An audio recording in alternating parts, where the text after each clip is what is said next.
Novo worm no NPM usa VS Code e Cloud como vetor de ataque. O Cloud, não. Pesquisadores de segurança identificaram uma nova variante do worm Side Hulud, que foi batizada pela Microsoft como Chain Drop, que comprometeu 444 pacotes no registro NPM. A ofensiva atingiu dependências de infraestrutura amplamente utilizadas no ecossistema JavaScript, incluindo aí o Kivy, o Flatcache e Cache Manager, componentes que somam cerca de 2 bilhões de downloads mensais. Essa notícia a gente já pincelou ela na semana passada ou retrasada, acho que na semana passada. O malware se destaca pela capacidade de se propagar em total sigilo ao evitar alterações diretas no código-fonte dos repositórios Git públicos. Em vez disso, a ameaça atua reconstruindo diretamente os arquivos tarball distribuídos no NPM, inserindo a carga maliciosa diretamente no pacote final para contornar ferramentas tradicionais de auditoria estática e análise de código aberto. Olha só. Durante a execução em pipelines de CI/CD ou em máquinas locais, o script realiza uma varredura rigorosa em variáveis de ambiente, em configurações de terminal e em memória em busca de chaves de nuvem e tokens com permissão de escrita. De posse das credenciais do GitHub, o worm acessa a API do serviço e injeta automações maliciosas em arquivos de configuração, como o tasks.json do VS Code e o settings.json do Cloud Code, em todas as branches disponíveis. Dessa forma, basta que outro desenvolvedor abra o projeto em seus editores para disparar tarefas em segundo plano que roubam ali novos segredos, reiniciando o ciclo de infecção. Todos os pacotes afetados foram removidos do NPM e especialistas recomendam auditar arquivos de tarefas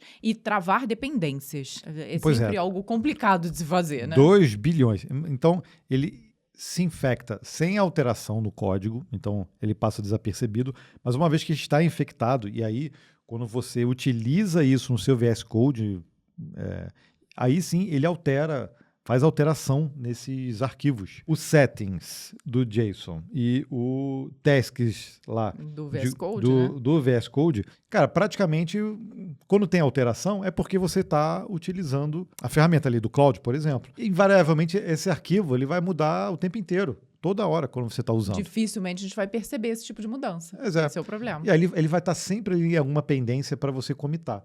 E aí quando você fizer essa alteração, aí sim ele vai para o repositório, aí ele sobe para o repositório. E aí para limpar depois é mais complicado. Não que não dê para limpar, mas se ele foi comitado, ele vai ser comitado na sua máquina, no outro, e aí outra pessoa, se você estiver trabalhando num time, pode baixar isso, e aí propagar o problema infinitamente. Lembrando, esse não é o caso, mas já teve casos, por exemplo, de infecção de bugs e também malwares dentro de commits antigos. E aquilo também gerava problema dentro do Git. Não é esse caso aqui. Mas toda vez que você comita algo que está com um problema, você tem que excluir aquele commit, aquela alteração também.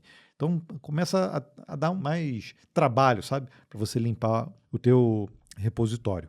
Então esse tipo de coisa aqui, que é o que a Microsoft chamou de chain drop, é impressionante, porque ele consegue infectar sem necessariamente atualizar os repositórios do pacote.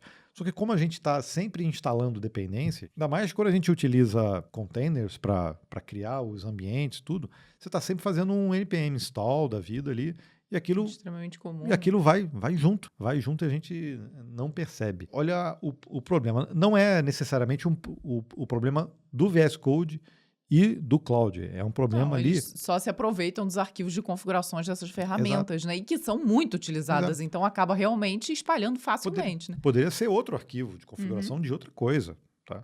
É porque, para eles ali, é o vetor mais fácil de infectar.